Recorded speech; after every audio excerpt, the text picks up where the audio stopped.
안녕하세요. 시청자 여러분께 건강 솔루션을 전해드리는 TV닥터 처방전 이승재입니다. 요즘같이 날씨가 추운 환절기에 더 잘 발생할 수 있는 게 바로 뇌동맥류입니다. 오늘은 뇌동맥류의 원인과 치료 방법을 알아봅니다. 신경외과 전문의 김원기 선생님과 함께합니다. 안녕하세요. 네, 안녕하세요. 네, 선생님, 요즘 같은 환절기에 뇌동맥류가 더 잘 발생한다고 하는데요. 뇌동맥류, 도대체 이게 어떤 질환입니까? 뇌동맥류는 뇌혈관이 부풀어 오르는 질환을 말합니다. 뇌혈관을 구성하는 뇌벽이 다양한 원인에 의해서 얇아지고 그 부위가 풍선처럼 부풀어 오르면 터질 수 있습니다. 뇌출혈의 주요한 원인이라고 생각하시면 되겠습니다. 그렇군요. 그런데 특히 환절기에 많이 발생한다고 하는 이유는 뭘까요? 환절기에 뇌출혈이 발생하는 뚜렷한 이유는 아직 알려져 있지는 않습니다. 네. 통계적으로는 겨울철에 많이 발생하는 것은 잘 알려져 있고요. 정확한 이유는 모르지만 겨울철에 혈압의 변동이 큰 것이 하나의 이유가 될 것으로 추정되고 있습니다. 뇌동맥류 파열로 오시는 분들을 보면 상당수가 갑작스러운 혈압 상승을 경험한 것으로 보고되고 있습니다. 그렇군요. 그러니까 뚜렷한 이유는 없지만 겨울철이나 이렇게 추워지는 날씨에 많이 발생하는 게 관측이 된 거군요. 네, 맞습니다. 알겠습니다. 뇌동맥류를 뇌 속의 시한폭탄이라고 부르더라고요. 이게 그만큼 위험하다는 얘기겠죠? 네, 맞습니다. 뇌동맥류는 전혀 증상이 없다가 터졌을 경우에 지중막하 출혈이라는 동맥성 뇌출혈을 일으킵니다. 지중막하 출혈의 환자는 약 20% 정도가 병원 도착 전에 사망한다고 보고가 되어 있습니다. 네. 치료하는 도중에 사망한 예도 한 40에서 60% 정도 되거든요. 그래요? 그리고 살았다 하더라도 크고 작은 합병증을 많이 남기기 때문에 아주 무서운 병이라고 할 수 있겠습니다. 생각보다 사망률이 너무 높은데요? 맞습니다. 네, 좀 무서워지는데 뇌동맥류가 생기면 증상은 어떻습니까? 이게 증상이 있으면 미리 알 수 있잖아요. 아쉽게도 뇌동맥류는 터지기 전에 증상으로 알 수가 없습니다. 아주 드물게 동맥류가 터지지 않고 커지면서 신경을 누르거나 뇌압을 상승시키는 경우가 있는데요. 이런 경우에는 안검하수라든지 복시, 만성두통 이런 것들이 있을 수 있지만 대부분의 동맥류는 증상이 없습니다. 증상은 파열 시에 발생하게 되는데요. 평생 처음 하는 아주 심한 두통이 갑자기 발생하는 것이 특징이고요. 네. 이뿐만 아니라 동시에 의식을 잃거나 심지어는 심정지까지 동반되는 경우도 있습니다. 터지면 굉장히 위험할 것 같다는 생각이 드는데요. 아니, 터지기 전에는 알 수 없다고 하시니까 조금 막막해요. 이게 그래도 이런 분들은 조금 더 주의하십시오. 위험인자 같은 건 있을 것 같거든요. 어때요? 네, 뇌졸중 가족력이 있거나 고혈압이나 고지혈증을 가지고 있는 경우, 흡연을 하거나 매연에 자주 노출되는 직업을 가진 40대 이상의 성인은 뇌동맥류의 위험인자를 가지고 있는 것이고요. 일반 인구에서 한 1% 정도가 뇌동맥류를 가지고 있을 것으로 추정하고 있습니다. 뇌동맥류와 관련된 사연이 도착했습니다. 선생님께서 사연 잘 들어주시고요. 그에 맞는 처방 내려주시면 됩니다. 네. 사연 들려드릴게요. 네. 안녕하세요. 50대 여성입니다. 얼마 전 친구가 갑자기 뇌동맥류 진단을 받고 치료를 받았는데요. 친구 말이 뇌동맥류가 생기기 전에 그렇게 머리가 아팠다고 해요. 마치 머리 주변에 천둥이 치는 것처럼 말이에요. 그런데 저도 평소에 늘 두통을 달고 살아서 혹시나 뇌동맥류 같은 질환이 생기지는 않을까 걱정되는데요. 일반적인 두통과 뇌동맥류 두통을 어떻게 구분할 수 있을까요? 라고 사연을 보내주셨습니다. 앞서 뇌동맥류 증상 중에 두통 얘기를 잠깐 해주셨는데 뇌동맥류로 생기는 두통과 일반적인 두통을 어떻게 구분하죠? 차이점이 있나요? 뇌동맥류 두통이라는 것은 사실상 없습니다. 그래요? 굉장히 드문 일이고요. 네. 아까도 말씀드렸지만은 동맥류 때문에 발생하는 두통 같은 경우는 굉장히 드물다고 말씀을 드렸죠. 혹시 이제 뇌혈관 질환으로 두통이 발생을 한다면 가장 큰 특징은 두통이 멈추지 않는 것입니다. 그리고 대부분의 진통제에도 반응이 없고요. 뇌질환으로 인한 두통 일반적으로 뇌질환이 해결되지 않는 한 멈추지 않는 특징을 가지고 있고요. 만약에 두통이 일과성으로 반복되는 양상이라면 뇌질환으로 인한 두통이 아닐 가능성이 큽니다. 뇌질환으로 생긴 두통이 끊이질 않는다면 굉장히 괴로울 것 같은데요. 그렇죠.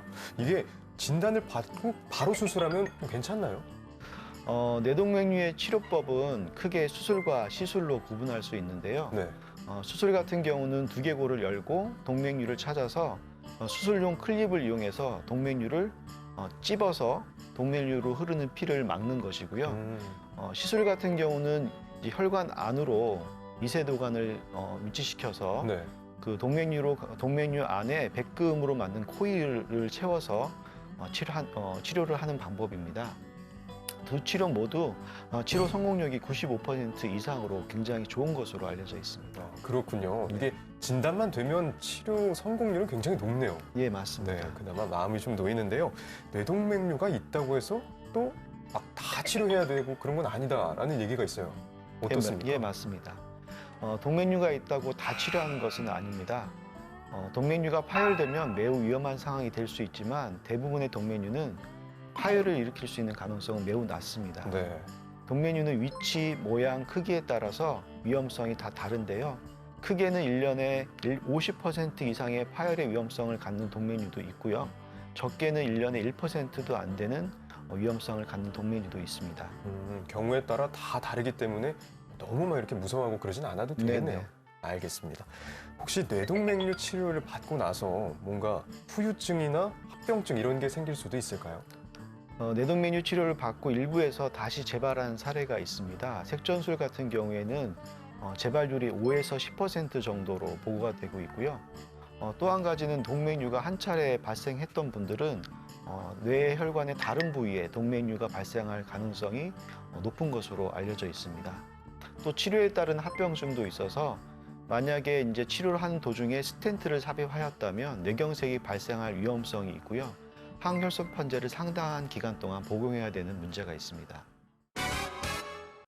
이번 코너는 OX 퀴즈로 긴가민가 알쏭달쏭한 건강 속설을 올바르게 알아보는 시간입니다. 선생님 문제 내주시죠. 네, 첫 번째 문제입니다. 불면증은 뇌동맥류의 위험을 높인다. 불면증이요?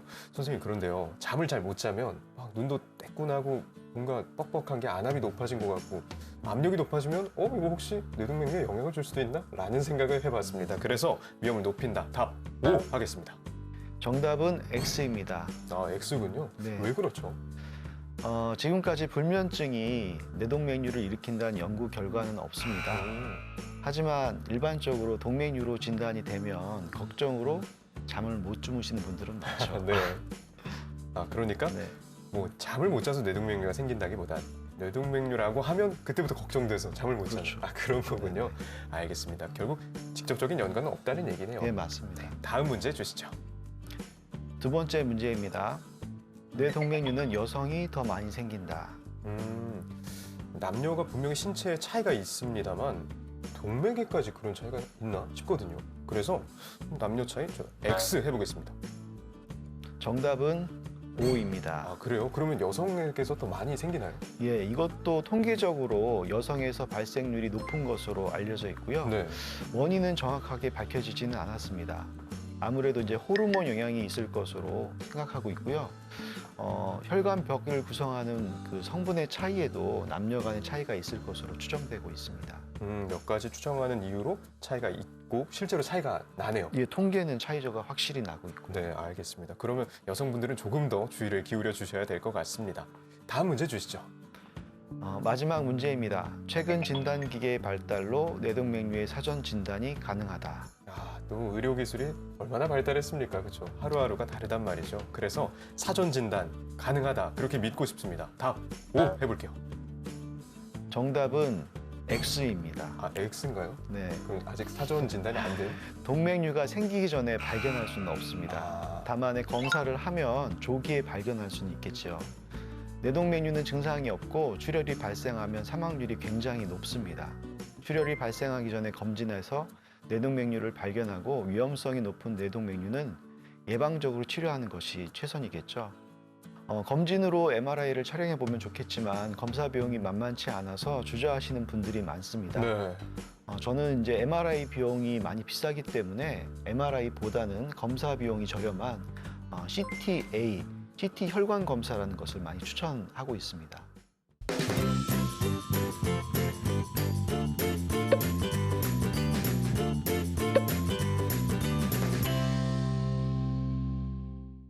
TV닥터 처방전 오늘은 뇌동맥류에 대해서 얘기 나눠봤습니다. 벌써 마칠 시간이 됐는데요. 선생님 마지막으로 한 말씀 부탁드릴게요. 뇌졸중은 현대인의 주요한 사망의 원인이 되고 있고요. 장애의 원인도 되고 있고요. 매우 위협적인 질병이지만 아직까지 뇌졸중에 대한 인식은 미흡한 상태입니다. 뇌동맥류는 뇌졸중의 원인 중에 하나가 되고 있고요. 그리고 이 외에도 뇌졸중을 일으키는 질환들은 많습니다. 가장 좋은 뇌졸중의 치료는 예방하는 것입니다. 뇌졸중 가족력이 있거나 위험인자를 가지고 계신 분들은 증상이 없더라도 가까운 뇌졸중 센터에서 상담을 받아보시기 바랍니다. 마지막으로 뇌졸중이 발생했다면 치료를 빨리 받는 것이 매우 중요한데요. 편마비 같은 뇌졸중 증상을 숙지하셔야 되겠고요. 뇌졸중 발생 시에는 가장 가까운 인증 뇌졸중 센터로 방문하시는 것이 좋겠습니다. 네, 선생님 오늘 말씀 감사합니다. 다음 주에도 유익한 주제로 돌아오겠습니다. 대한민국 모두가 건강해지는 그날까지 TV닥터 처방전 다음 주에 만나요.